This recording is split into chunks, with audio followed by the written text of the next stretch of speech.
jo perasaan anta kamatam pe batenggang anta kamatam pe batenggang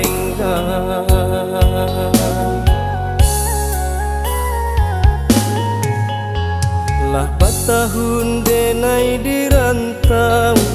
taraga bana badana pulang anta jo apo kamayu barang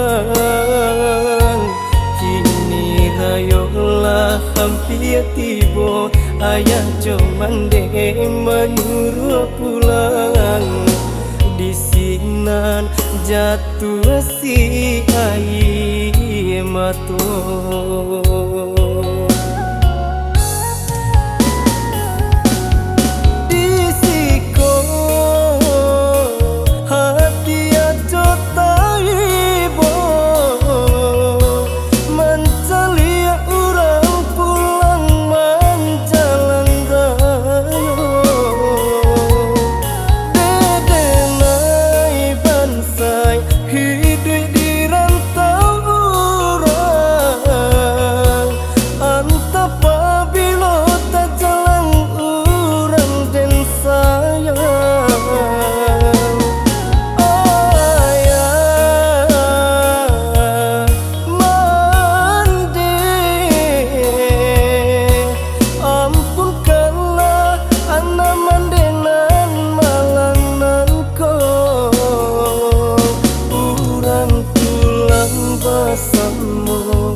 karena minang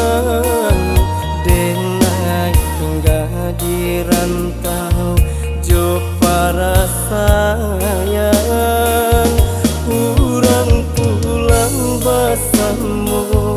karena minang denai hingga di rantau jo para sayang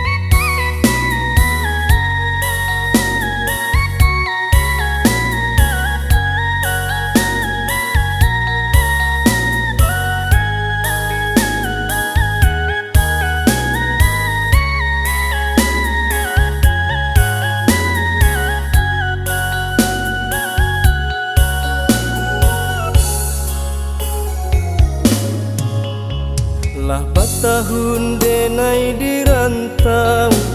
taraga bana badana pulang anta jo apo kamayu barang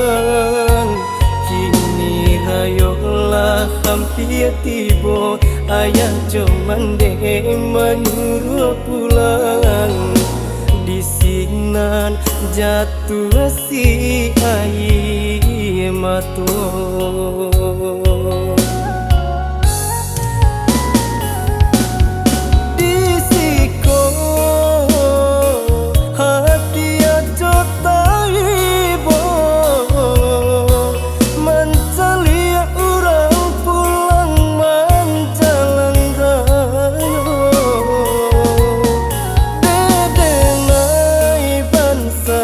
hidup di rantau urang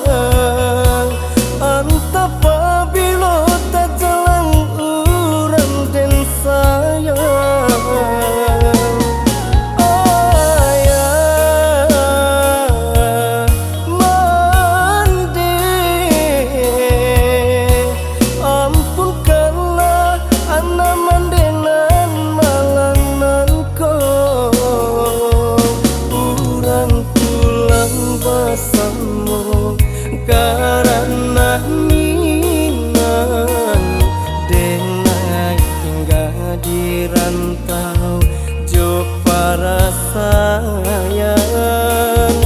urang pulang bersama karena minang dengai tinggal di rantau jo para sayang.